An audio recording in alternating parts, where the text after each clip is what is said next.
आज हम बात करेंगे कुछ ऐसे खाने पीने के बारे में जो हम यूज़ करते हैं। जैसे अभी लिख लेते हैं पहले, फिर बात करते हैं। ब्रेकफास्ट,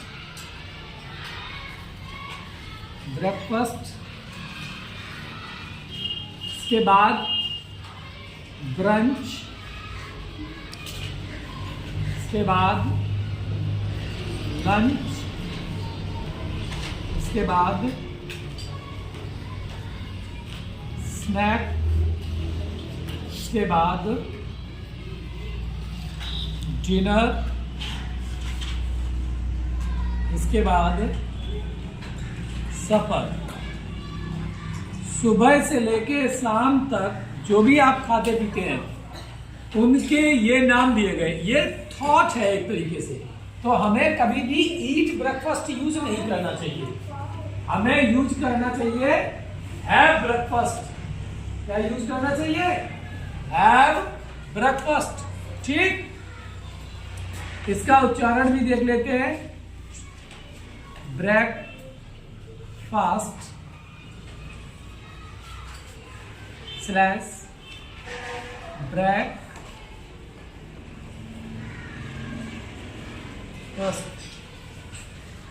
ब्रेकफास्ट ये होता है सुबह का नाश्ता। सुबह में जब आप जागते हैं, जागने के बाद स्कूल आने से पहले आप ब्रेकफास्ट करते हैं, यानी आपकी माँ आपको चाय वगैरह देती है, या आप जल्दी जागते हैं तो सुबह चाय आए आप सुबह पी लेते हैं। उसके बाद आपकी माँ कुछ हल्का बना देती है, जैसे सूजी का हलवा बना दिया या कोई और आइटम बना दिया, खिचड़ी बना दी, हल्की थोड़ी तैयारी बना दी, या कोई भी ऐसा आइटम जो उन्होंने दे दिया, वो कहलाता है ब्रंच। अगर हम इसकी मॉर्निंग की टाइमिंग को लेके बात करें कि ये कब किया जाता है, तो ये मॉर्निंग टू 9 o'clock। ब्रेकफास्ट की टाइमिंग है मॉर्निंग टू 9 o'clock, यानी सुबह से लेके 9 बजे तक आपका ब्रेकफास्ट हो जाएगा। अब ये है ब्रंच। ब्रंच ये होता है सुबह के नाश्ते के बाद का नाश्ता, और इसकी टाइमिंग होती है, नाश्ता ये भी है, ठीक, और इसकी टाइमिंग है 9 o'clock टू 11 o'clock। 9 बजे से 11 बजे तक, 9 o'clock टू 11 o'clock। अब बात आती है लंच की। लंच दोपहर का भोजन होता है, फुल डाइट, पूरी डाइट जिसमें आप दाल रोटी चावल सब लेते हैं, दोपहर का भोजन, ठीक। और इसकी टाइमिंग होती है 11 टू 1 o'clock। 11 टू 1 o'clock इसकी टाइमिंग मैं इसलिए बता रहा हूं कि आपको एक रफली व्यू मिल जाएगा कि कौन कब यूज होता है। बाकी का आपकी टाइमिंग इधर उधर हो जाएगी। क्या आप लंच की टाइमिंग 1 से ज्यादा बच जाएगा तो क्या आप लंच नहीं करेंगे? करेंगे, आप डेफिनेटली करेंगे, ठीक। तो ये केवल एक ऐसी टाइमिंग है कि अगर आप इसको फॉलो करेंगे, it will help you to keep healthy yourself.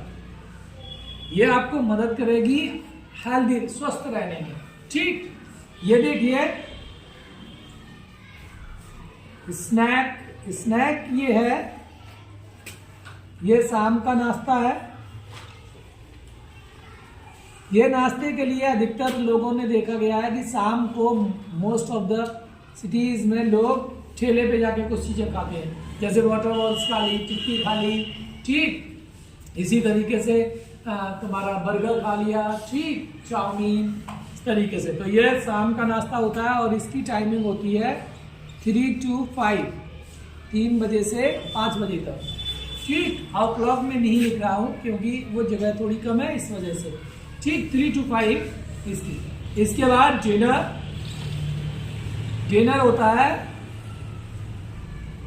रात का खाना, मतलब शाम हो जाती है और फिर रात में आप खाना खाते हैं। ठीक, तो ये खाना की जो टाइमिंग है, गांव में 5 बजे से लोग डिनर करना शुरू कर देते हैं और इवनिंग तक करते हैं, यानी जब तक आप सोने नहीं जाते हैं तब तक आप अपना डिनर कर सकते हैं। कुछ लोग डिनर करके ही सो जाते हैं। ठीक, अब बात आती है ये सपर वर्ड कब और कब यूज होता है। ये खाने के लिए ही यूज होता है। कभी कभी खाना टाइम बे टाइम आप खाते हैं, वो भी कब, जैसे आपने शाम को जल्दी इवनिंग मील कर लिया, डिनर का टाइम नहीं हुआ, शाम को खाना खा लिया, आप थके थे और आप सो गए, 5 बजे ही सो गए, तो वो आपका सफर है ये। ठीक, ये भी खाना ही होता है, लेकिन ये क्या है, इवनिंग मील या आफ्टर मिडनाइट जो आप करते हैं। आप पार्टीज में गए, पार्टीज में आधी रात के, मिडनाइट होता है अर्ध रात्रि के बाद, कभी कभी खाना लेट हो जाता है और आधी रात के बाद आप खाना खा रहे होते हैं 12 बजे के बाद, तो वो क्या है, वो आपका डिनर नहीं है, दैट इज कॉल्ड सपर, उसको हम कहते हैं सपर। ये भी खाना है। तो आज हमने ये जाना कि सुबह से लेके शाम तक जो भी चीजें हम खाते हैं वो किस किस कैटेगरी में रखी जाएंगी। ब्रेकफास्ट या ब्रेकफास्ट दोनों उच्चारण सही है, दोनों प्रोनाउंसिएशन सही है। तो इसको सुबह का नाश्ता होता है morning to 9 o'clock, brunch 9 o'clock to 11 o'clock, हल्का नाश्ता, lunch full diet 11 to 1 o'clock, उसके बाद स्नैक शाम का नाश्ता 3 to 5 o'clock, उसके बाद डिनर रात का खाना 5 to इवनिंग। इवनिंग का मतलब टाइम फिक्स नहीं है। और सफर इवनिंग मील कहा जाता है, टाइम बे टाइम जब आप खाएं, या आफ्टर मिडनाइट जब भी आप कोई खाना खाते हैं, तो दैट इज कॉल्ड सफर।